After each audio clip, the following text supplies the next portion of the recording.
حضرت امام حسین کے رونے کی آواز آ رہی تھی تو آقا کریم علیہ السلام نے فرمایا کہ فاطمہ حسین کو چپ کرواؤ، الا تعلمی ان بقاءہ یوزینی، تو جانتی نہیں حسین کا رونا مجھے دکھ دیتا ہے۔ حسین ابن علی کو حضور رونے نہیں دیتے تھے، ان کو دکھی نہیں ہونے دیتے تھے، کیونکہ رسول اللہ صلی اللہ علیہ وسلم جانتے تھے کہ یہ کتنے دکھ سہے گا، کتنی تکلیفوں سے گزرے گا اور کتنے مصائب سہے گا۔ زمانے نے وہ گھڑیاں بھی دیکھی کہ حضرت حذیفہ بن یمان رضی اللہ تعالیٰ عنہ فرماتے ہیں کہ میں حضور کی خدمت میں نماز مغرب کی ادائیگی کے لیے حاضر ہوا، اور میں نے یہ اجازت خاص طور پہ اپنی ماں سے اس شرط پہ لی تھی کہ امی آپ مجھے اجازت دیں، میں حضور کی خدمت میں حاضر ہوتا ہوں، مغرب کی نماز بھی ادا کروں گا اور پھر حضور سے عرض کروں گا حضور میرے لیے اور میری ماں کے لیے بخشش کی دعا کر دیجئے۔ ماں نے اس شرط پہ اجازت دے دی اور میں حضور کی خدمت میں آ گیا، نماز مغرب ادا کی، سلام پھرا تو میرے دل میں آرزو تھی میں حضور سے عرض کروں حضور میرے لیے اور میری ماں کے لیے مغفرت کی، بخشش کی دعا کر دیں، لیکن حضور عبادات میں، ذکر میں، نوافل میں ایسے مشغول ہوئے کہ میں آرزو رکھنے کے باوجود بھی عرض نہ کر سکا۔ خیر نماز عشاء کا وقت ہوا، اذان پکاری گئی، حضور مصلی پہ آئے، نماز پڑھی، سلام پھرا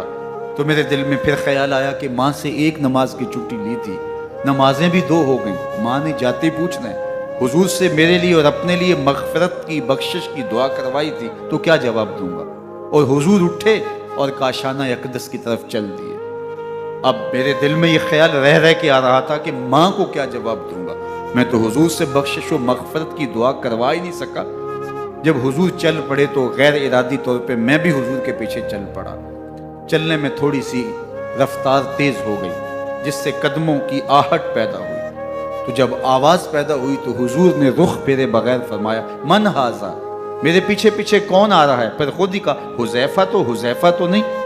تو میرا دل دھڑک رہا تھا، قلت نعم، میں نے کہا جی حضور میں حذیفہ ہوں۔ فرمایا ما حاجتوں کا غفر اللہ لکا ولأمک، کیا کام ہے؟ اللہ تجھے بھی بخش دے، تیری ماں کو بھی بخش دے۔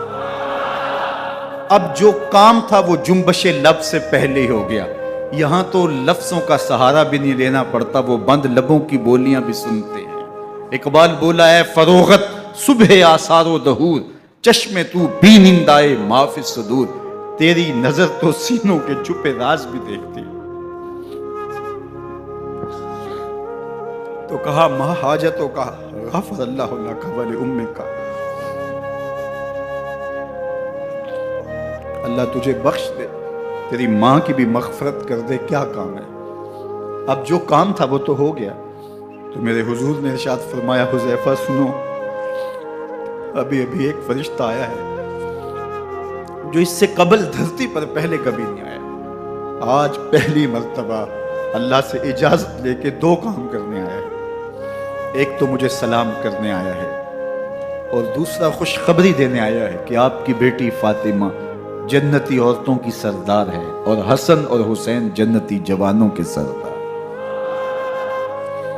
ایک طرف یزید ناپاک میسون کا پلیت بیٹا اور ایک طرف محمد عربی کا نواسا،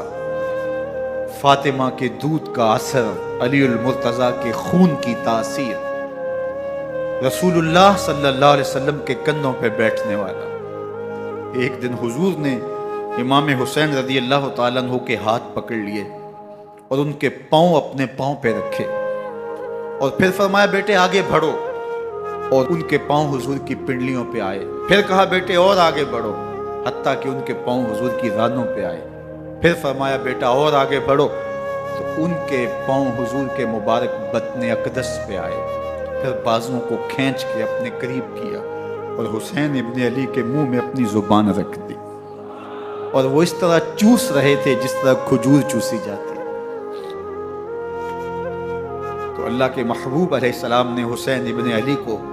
اپنی زبان کا لعاب دہن دے کر کے، وہ شیر رحمت دے کر کے، وہ کوثر و تسلیم سے پاکیزہ تر آب رحمت عطا کر کے ان کی ہمیشہ کے لیے پیاس بجھا دی، تاکہ کل کربلا کے تپتے ہوئے ریگزار میں حسین ابن علی کو پیاس کی شدت تنگ نہ کرے اور پائے استقلال میں لغزش نہ آنے پائے۔ ان نازوں سے پالے ہوئے حسین کو، ان محبتوں سے پالے ہوئے حسین ابن علی کو امتحان بھی اتنے بڑے درپیش تھے۔ یاری تیری سونا پر ازمیشاں تیریاں اگ، سونا پرکھیا جامدہ ہے نال اگاں دے لگ۔ جتنا بڑا شخص ہوتا ہے اتنی آزمائشیں بھی بڑی ہوتی ہیں۔ پیغمبر رحمت کی آغوش میں کھیلنے والا، حجرہ فاطمہ کا جانشین، مصلی رسول کا